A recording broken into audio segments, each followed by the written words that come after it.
Welcome back to another episode of Yachting Unplugged. We are at the iconic Pier 66 Resort and Hotel here in Fort Lauderdale, Florida. And by iconic address, it's yachting meets luxury lifestyle. Look where we are, Kim. Right? We're at one of the residences here. It is stunning. I thought it was 4,000 square feet total. No, and then this Summer, who patio. you're going to meet later, you're going to love Summer, but Summer told us that it is 4,000 outside living, 2,800 inside. This is a 6,800 square foot of iconic living here at Pier 66. Iconic eye candy. This is just incredible. You got the yachting, you got the lifestyle, you got the resort. You've got the what was once the tallest building in Fort Lauderdale. Yeah, a little history. You know, many of you know that I am born and raised here in South Florida, and Rick's been here long enough to call himself a native. But that tower, like Rick says, the tallest tower when it was built back in the 50s. But this property that we are on, 20 acres of land, was actually petroleum, the Phillips Petroleum 66. This was their fuel dock. Right. It started out as a fuel dock. That's how it got the name of 66 for Phillips 66. And everything around this place, it went from a fuel dock to a marina to a world-renowned resort. With the tower. Exactly. And then a few years ago, Tavistock came in and had this iconic, epic vision of building this. And I can't believe we're here. We're sitting here. We're going to talk about it. But we're so blessed. What a great place. So you've got 12 restaurants. Let's talk about food. I'm a foodie. So there's 12 restaurants, 3 pools. The spa has a snow room, folks, in it. A snow room. Crazy. Yeah. So like, if you don't want to go to snow, you can come to Florida to have your snow here. Cold plunges too, and some really good coffee, by the way. Yeah. So it's 88 residences, 350 plus hotel rooms, and each one of the residences has a plunge pool, at least in the tower I'm in. But we're going to hear more from Summer, who was in our who's in the luxury sales business here at Pier 66, and she's also a free diver. Yeah, Summer's going to join us in the show here shortly, and you guys don't want to miss her. She has 3 world records. Say that a few times. Yeah. You know, coming from a guy that is such an incredible avid diver as I am, I understand clearly exactly what she's doing. She's a predator. She hunts these fish routinely 80, 90 feet underwater. You know, a remarkable young lady. She's also sponsored, she's the first brand manager for Yamaha. A female. Female, absolutely. And she actually got a wave runner. Yeah. And she's going to be spearfishing off of it. Yeah. Which is going to be a huge What could possibly go wrong? I know. I can't wait to see more from her. We talked about safety. She's got all of her gear already personalized. She's going to be a great ambassador for marine safety too, and I just want to give a shout out to Yamaha and say thank you for believing in Summer and getting more women on the water and highlighting their journey. Hats off to you guys. Yes. She's also the sales executive here at Pier 66, and she's helped make this morning possible. So Summer, thank you very much. Yep. And if you mention the boat boss or even Rick Thomas, but really the boat boss, oh, come on, that's Rick. $200,000 off this unit. Yes, right. So mention the boat boss. Rick Thomas. Maybe you get $2,001 if you mention the boat boss. $200,000. Well, anyway, so we are giving a few giveaways new to the show. Folks, you have to stay from start to finish.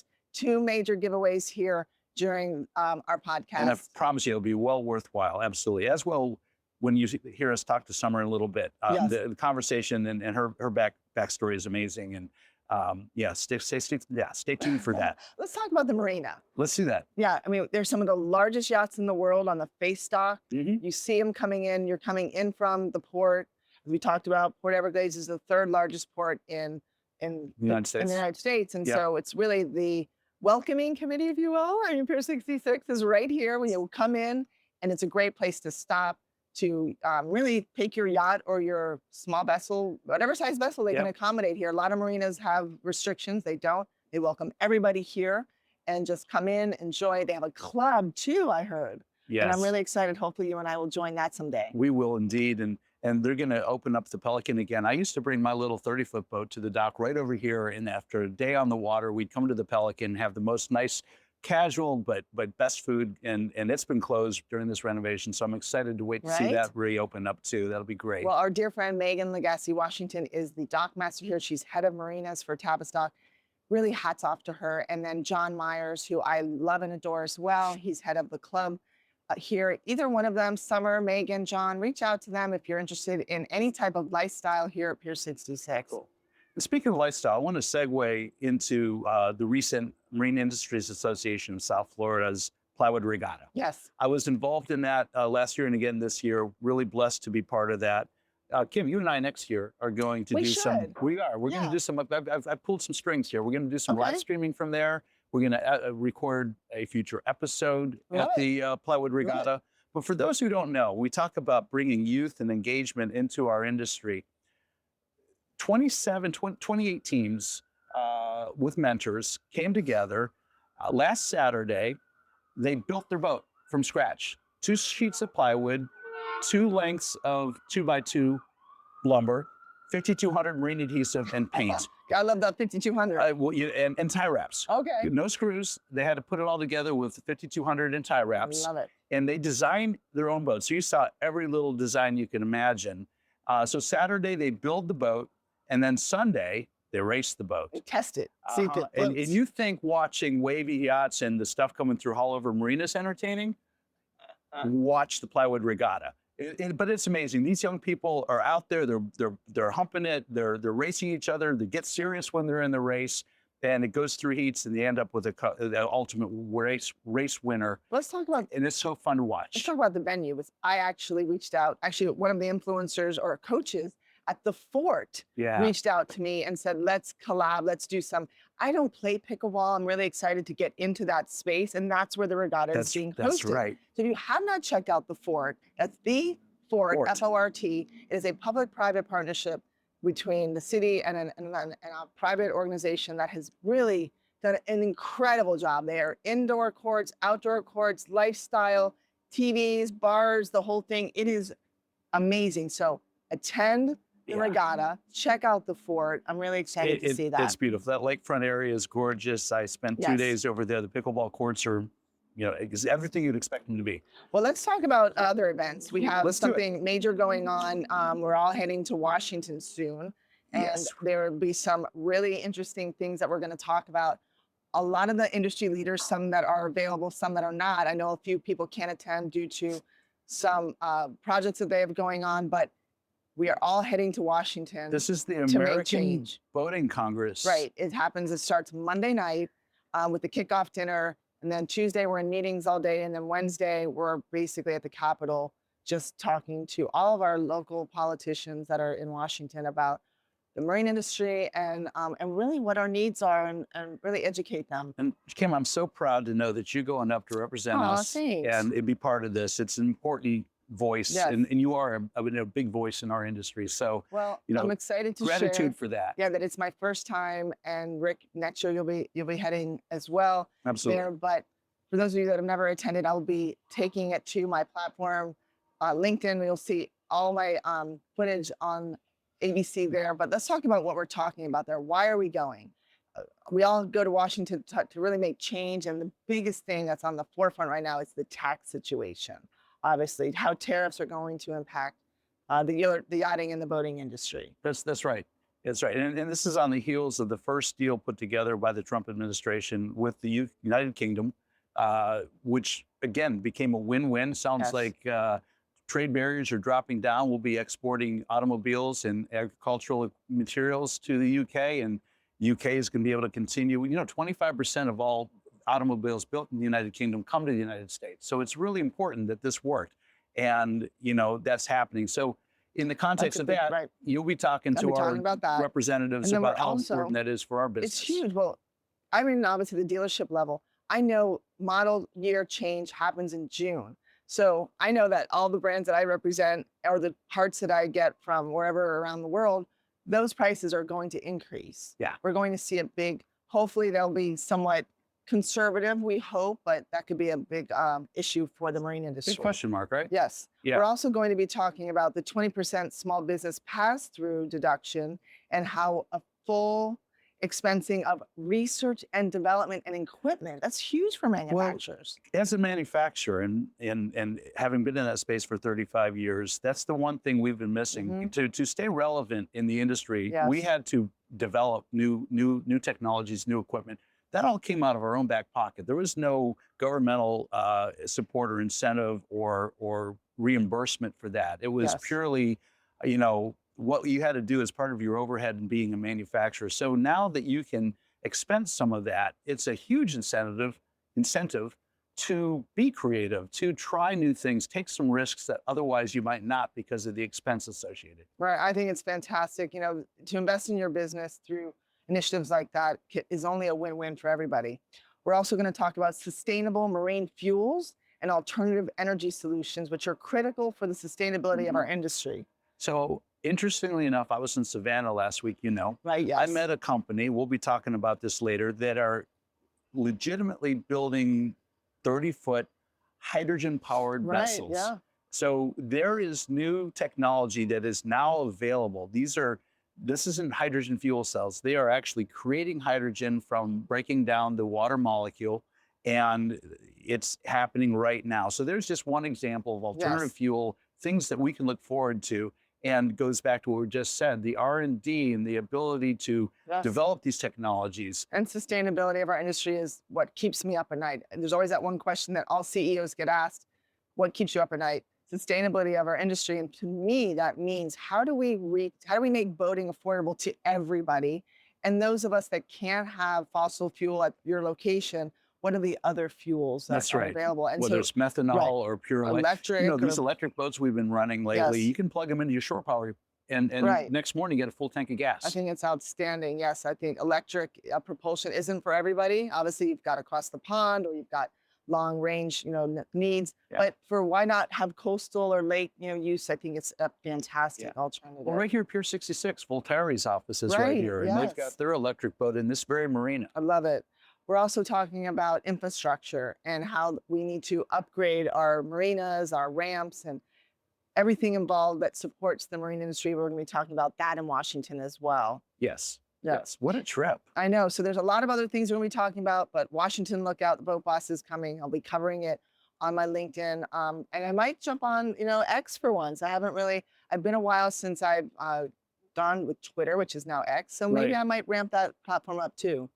I use it. And I'm not as engaged as probably I could or should be, but it is another good resource. And there's some serious people that use that as a resource. So it's like a thought leader. And for me, sometimes I just want to post something quick, get a thought up there and create dialogue. And I think it's a great feedback. Right. Exactly. Yes. Yeah. So for those of you that don't know, I created a personal page, which will be more about my personal life. You should do the same. I intend to. Yeah, because a lot of us, are just all about business, but we need to show who we are as people. That's why we're here.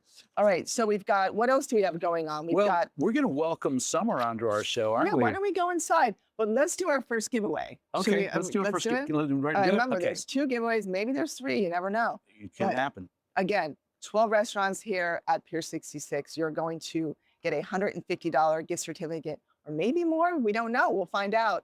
But you will win $150-ish to any of the restaurants here at Pier 66. There's 3 ways to do it. You have to follow the boat boss.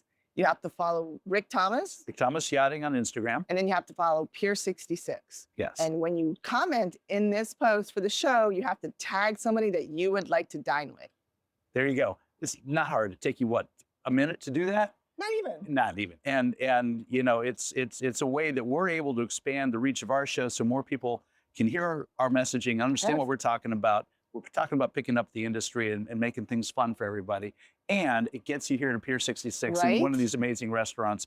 The food's incredible. And I got to say, the coffee's darn good, too. I know. Here's to the halftime. We're going to head inside now. We're going to go in our really nice 6,800 square foot condo. Yeah. Let's go. Let's go do that. All right.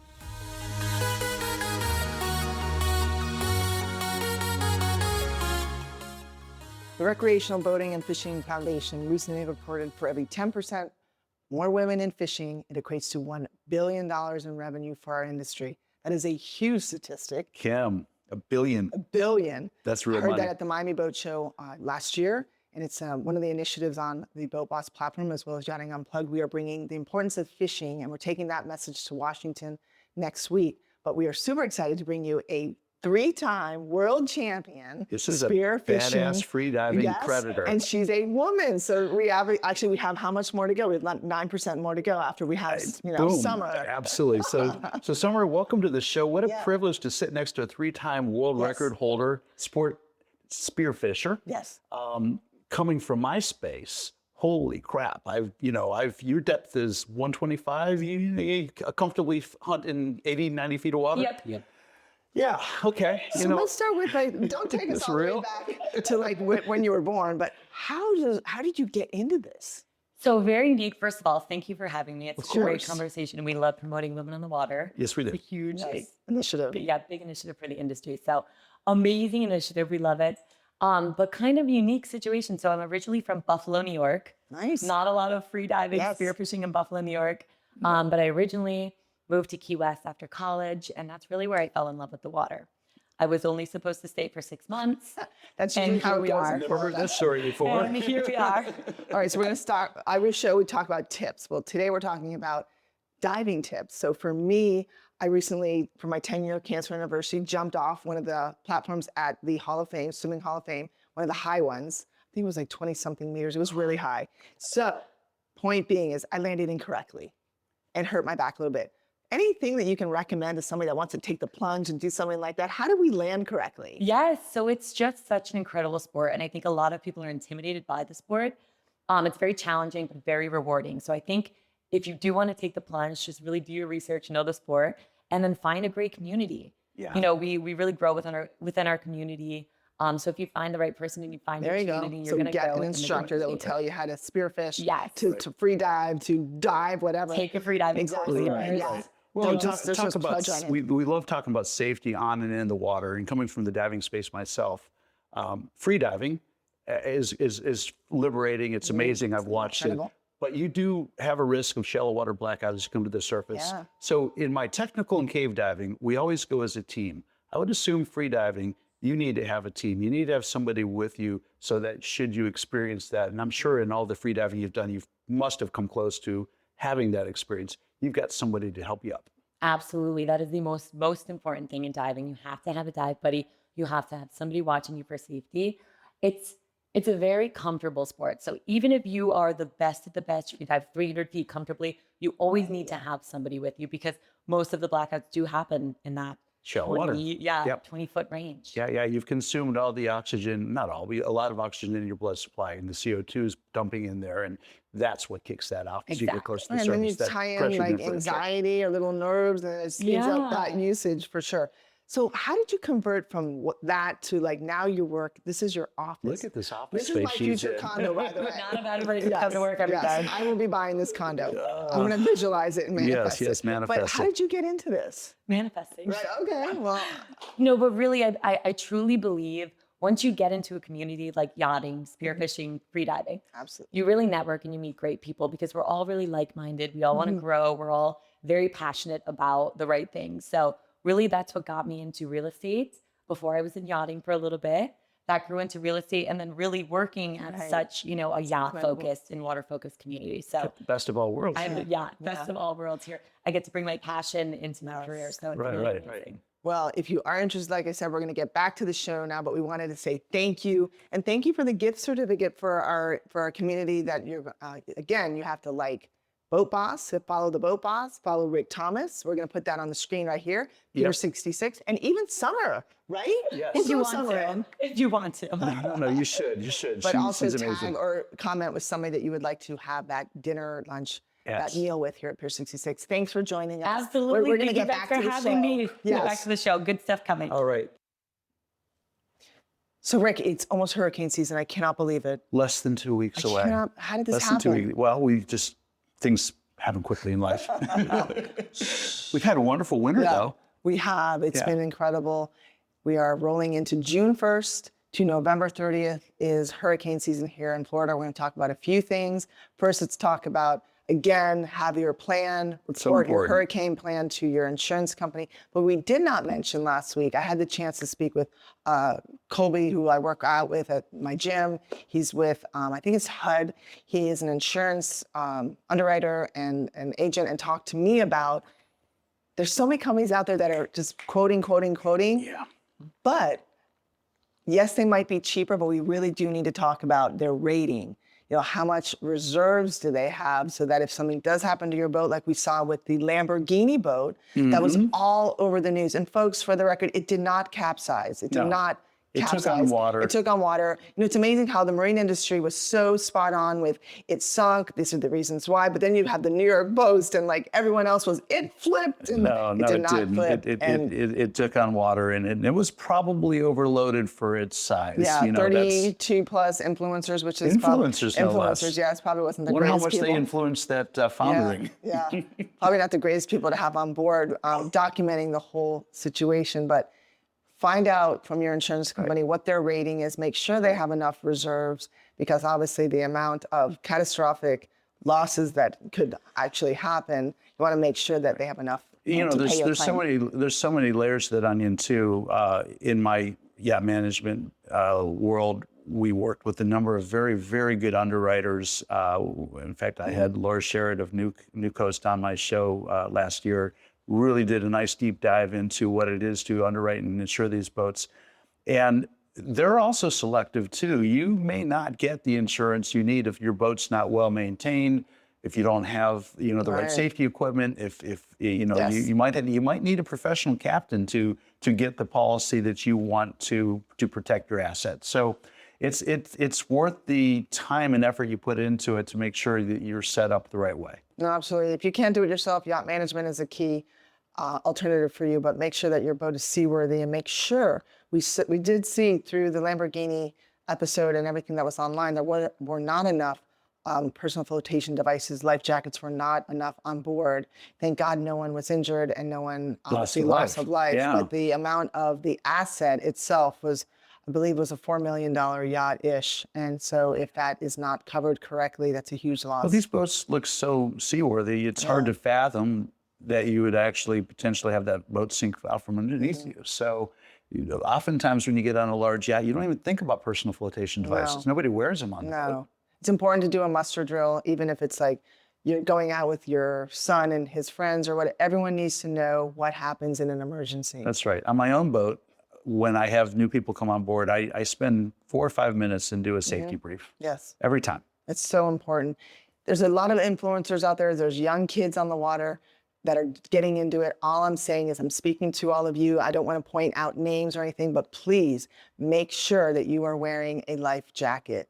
Although it's fun and you're learning how to, drive a boat, and you are doing it at 6 years old, 8 years old, you still are not as seasoned as someone like Rick. So making sure that you have that life jacket on and that kill switch attached. And a throwable flotation device. Right, yes. So that is something that people overlook a lot of times. But if someone goes in the water, it's not always safe for you to go in the water after them. You need to have a device you can throw. Yes. And somebody can grab onto and pull them back. Right. Well, speaking of safety, now it's our second giveaway. So safety is the key word of this show. But Sirius Signal was kind enough to give me at the International Boating and Water Safety Summit a $230 signaling device. That's gorgeous. So let's talk about that. We're going to put the picture up now so you can see what it looks like. Yeah. Again, we're going to tell you how to enter to win, but the importance of that versus a traditional flare. A traditional flare does expire. Yeah.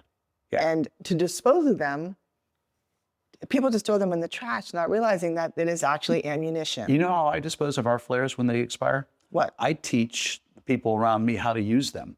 We actually go out. Oh, this is smart. That's great. We'll discharge them so that you understand how to load the flare gun, how to shoot the flare gun safely, because it is like a 12 gauge cartridge. Yes. You can hurt somebody with that. Let's have that on one of our future shows. We'll do that for sure. Because mine are expiring later this summer, so it's time to shoot them off and get new ones. So make the investment, get something from Sirius that is actually a lifelong investment. It's not that much, in regards to expense, but then you just change it out, the battery is needed. So really excited. I hope everyone enters to win because it's a really cool device. Yeah. Let's talk about the actual immigrants that were on the vessel on the west coast of the United States. Unfortunately, some people lost their life. Yeah, that just touches on so many things. Boating safety. The vessel is a 20-foot Panga type open boat, and it foundered because as it on the west coast of the United States, the seas are a little bit bigger. It's on the windward side of our continent, so to speak. So it went into 7 foot 2 meter seas and flipped. And it was overloaded, so it didn't have stability, and there was no life jackets, no safety equipment on the boat. These people were being smuggled from Mexico by the cartels, and there was 4 people, unfortunately, young people, who perished in that accident. Yeah. It's tragic. Obviously, you know, the social reasons why they're coming is well known, and the fact that it's still happening is not unexpected. But I think in regards to boating and boating safety, it's all applicable. Even in this you know, black market smuggling world, to lose lives tragically like that is just senseless. Right, and all it is just really a life jacket, folks. So if you are with people on your boat that do not know how to swim, take that assessment. When you're doing your muster, ask, do you know how to swim? Right. And then also that kill switch is so important, because when you do capsize, most times you're able to swim to that vessel. Right. But if that boat takes off and it's gone and that person is not a seasoned swimmer, that's a bad day of boating. It really is. Yeah, so you don't want that. Yeah, our mission on the show is also to bring you the news, but also how to prevent from you being in the news, people. Yes, you don't want that either. All right, so thanks to our new sponsor, I can't believe it. So as you see, we've upped our game with our apparel. Rick and I were no longer in our work days, since we shoot on Saturdays now. Every Saturday, the show airs every Monday. This is a great new news platform for the marine industry, for the yachting in general, worldwide, not just the United States. But thank you to Liquid Yachtwear. Kingston, thank you very much. Yeah. Kingston White, the CEO of Liquid Yachtwear, he and I started talking about a month or 2 ago, and he started watching our content. He started seeing how USA. great we look, right? We're stunning, you know. I mean, come on, you're killing it. No, but really, they have got an amazing lineup of apparel, on the water apparel. It's focused obviously for the yacht crew and yachting industry. But tell you what, if you're boaters and you want just good quality, comfortable, durable clothing you can wear on the ocean, not just rash guards and shirts, but pants and everything else, shoes. Check them out. Liquid Yachtwear, they're on Federal Highway. They also have a facility, a business in France. That's great. And they're going to be supplying Yachting Unplugged and Yachting USA with apparel and the Boat Boss. And the Boat Boss, of course. And we're going to have some nice, cool Yachting USA. He's met his match with me. Yeah. And yes, he has. Absolutely. Well, you'll be able to buy some of our apparel too, because we're going to have the hats and shirts available with the logos, and this is top tier, top shelf stuff. Well, land was created so yachts, mega yachts can visit. That will be one of our slogans on one of our new apparel, as well as the Yachting Unplugged hats. Stay tuned for that, folks. I cannot thank you enough, really, for this was Rick's idea to film here. Megan Lagasse, Summer, John Myers, Tavistock, and to Rhea, and to our videographer, Tristan. We can't thank you enough for you are the secrets to our success of the show today. We're so blessed. Right? Yeah. Well, we're going to get to the weekend, and we're seeing you guys next week. Yes. We'll see where we're going to film. It's always a mystery. And always, you know, from the beginning, boat smart from the start, the night before, make sure that you're dialed in. Safety is number one on the water. Make a float plan. We don't talk about that enough. We will talk more about that. Yep. But when you leave the dock, somebody land-based should know where you're going. Absolutely. And whether you live, work, or play, just get on the water, because there's nothing better than a lifestyle on the water. Reporting from Pier 66, we're signing off for another week of Yachting Unplugged. Everyone, have a great week. Have a wonderful weekend. Take care.